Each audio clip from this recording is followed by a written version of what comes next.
So let's have a look at the pre-seed round, which was between January 09 and November 2012. There was an extreme risk of failure, and you were probably liable to 60% swings in a few days.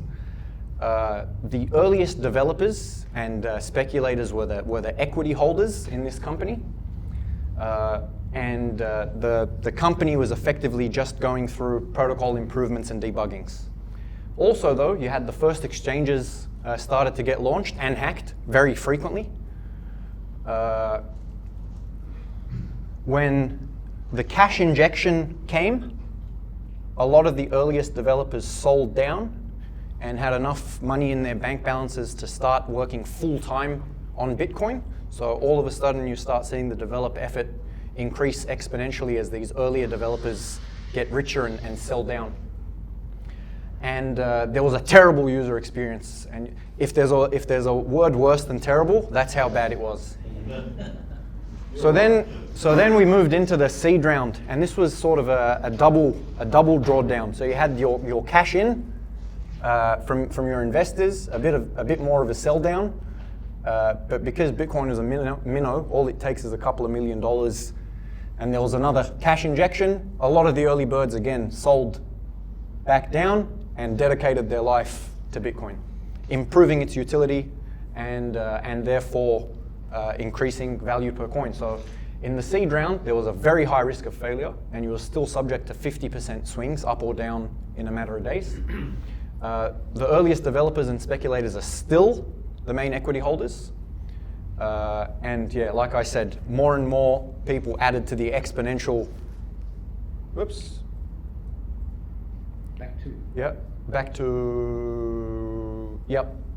the exponential development with developers cashing out and giving themselves runway.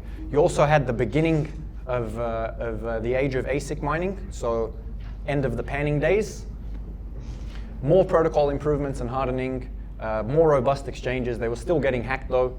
The first hardware wallets came onto the market, but still very, very, very terrible UI UX. Series A, where we're at now, big cash injection. Because the war of the UASF was fought right here. So before even reaching the previous peak. So after the war was won, huge cash in. It's now, instead of very high risk of failure, it's only a high risk of failure. And you're susceptible to 40% swings in a matter of days. 3 weeks ago, we had a 40% day. Bitcoin spiked 40% from 7 grand to 10.5 US dollars. I'm speaking. Right now, the earliest developers are still the main equity holders, but only just. And like I said, just for this, like the pace of. So I've been in Bitcoin for 6 years now. And in the past year, I've seen more development and upgrades than I have in the previous 5 years. Simply because now there's just more full-time Bitcoin developers, because they've been able to, cash out 100 grand, and that 100 grand will sustain them for 3 years. And you'll notice the injections happen almost like clockwork every couple of years, especially after a halving, because it just gets scarcer and scarcer. It's simple supply and demand. So next on, Series B, which in the typical VC world is called the building stage. So the risk of your investment has now dropped to medium. I still reckon 30% swings in a day or two are possible, simply because if somebody decides they want $10 million of Bitcoin today, they'll knock the price up 20%. Like it doesn't, like Bitcoin is nothing at the moment. Seeing a $100,000 Bitcoin would still put Bitcoin at only like a 10% of the amount of gold that's above ground. So like Bitcoin still has a long way to run.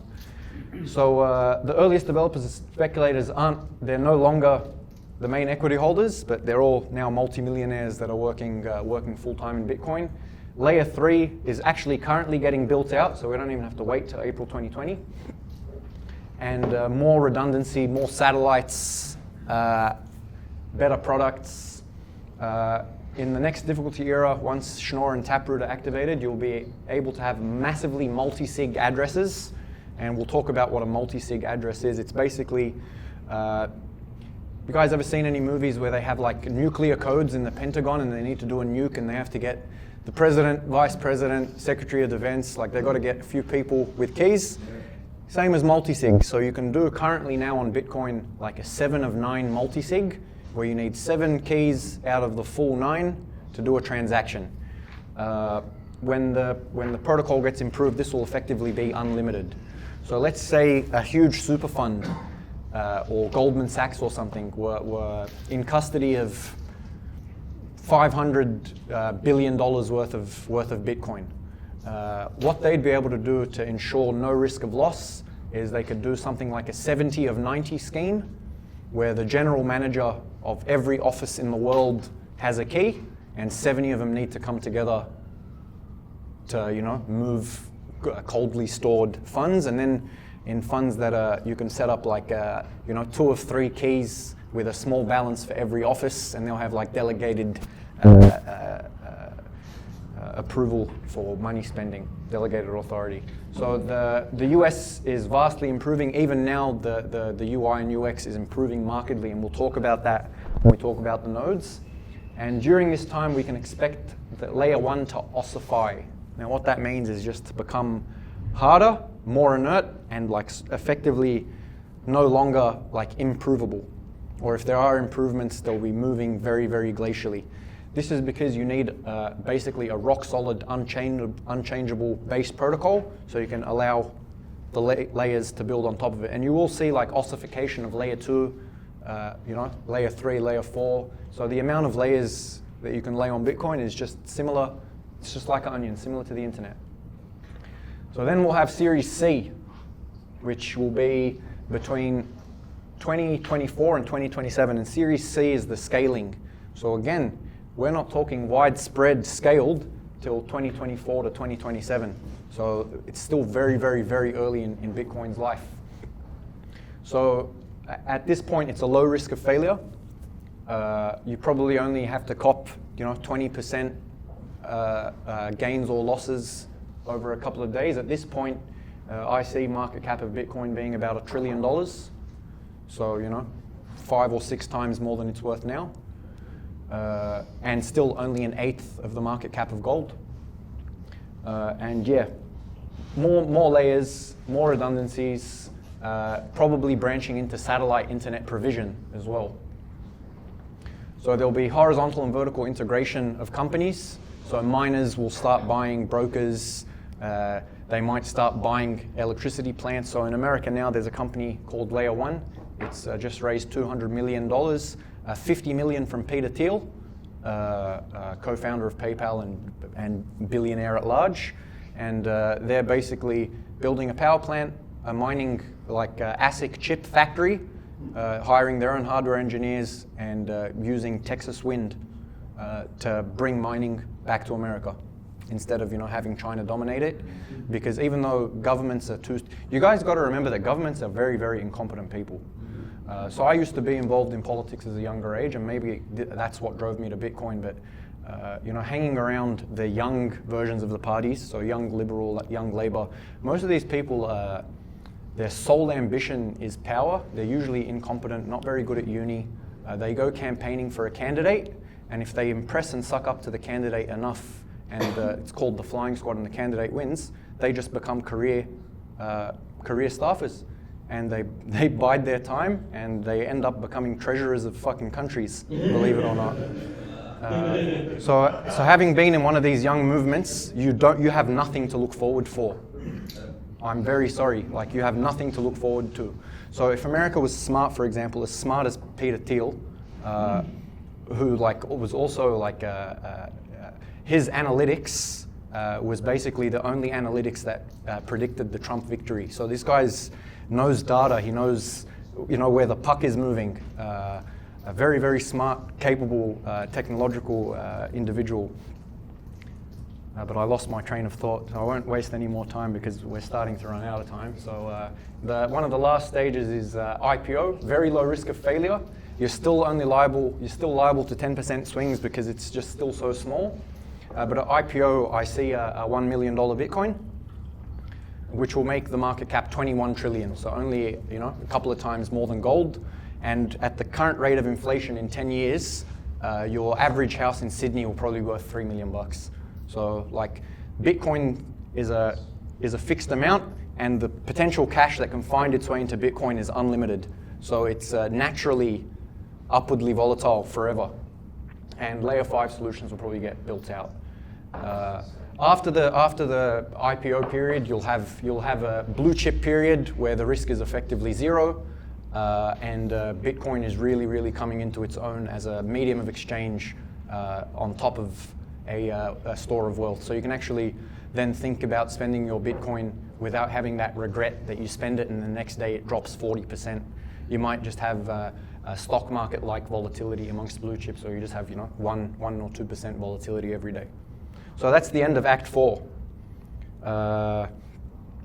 Any new questions after Act 4? So if you're thinking about volatility, then in reality you're still believing that the massive adoption's not really going to happen because it's got to be volatile against something else. Yeah. See, I see it as a time where our grandkids don't even know what fiat is. Yeah, that's going to be. I think. Because one, like you said, one Bitcoin is one Bitcoin. Yeah, I think any kid that's born now, this year, when they're 18, they won't even notice they're using Bitcoin. So where are you getting your wallet? That's what I'm trying to get at, right? So I'll tell you how. Yeah. So I'll tell you how though. So right now Bitcoin is worth, I don't know, 8,500 US. Let's just round up, call it 10 grand, and you have currently 1,800 Bitcoins getting mined a day. So to keep the price steady, you only need $18 million of investment a day, which is about $6 billion a year, which is about nothing. Because just look at, WeWork. Well, WeWork went tail up, but just look at these big IPOs.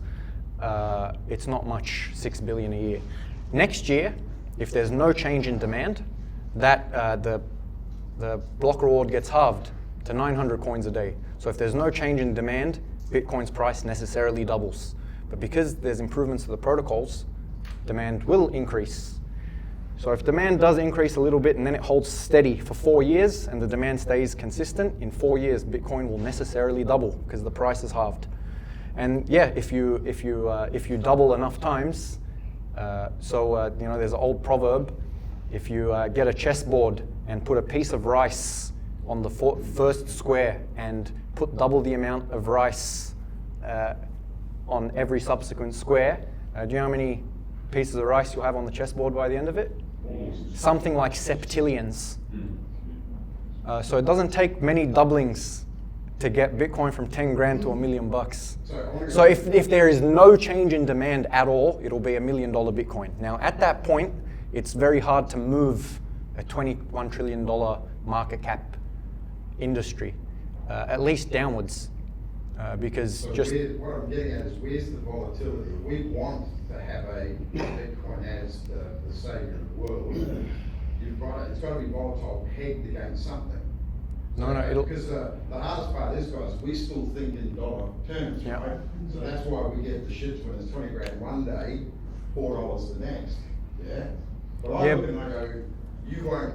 Our future generations, and I do believe it's grandkids, they won't know what a dollar is. They'll just go down and pay 8 Satoshi for whatever. So I'm wondering why. Yeah. So what will happen?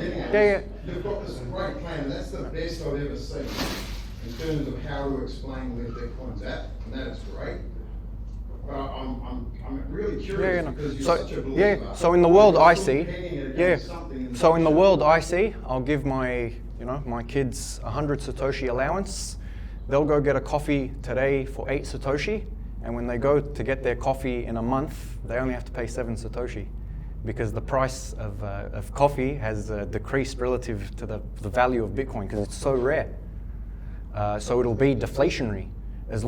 So if you work hard at your day job, if anyone has ever done laboring before, you want your labor to preserve itself. So when you put money in the bank saving, you expect to take this money out and give you something fair. So if you're earning wage in Bitcoin, you're storing your wealth, and your wealth isn't being robbed of you by anyone. It's growing while you're storing it. So it's designed to be deflationary.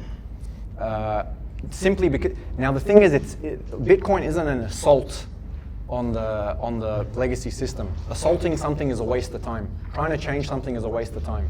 We're just building something parallel. We're working on it. We're investing on it. Anyone who wants to come along to our parallel ideology and system of economics is free to join. We're not going to put a gun against anyone's head. That's what I'm saying. It's voluntary. So yeah. There'll be potentially the two systems working side by side, and you get to choose one. But I think when fiat currencies start to tumble, like those highly inflationary ones, it'll just be a domino effect.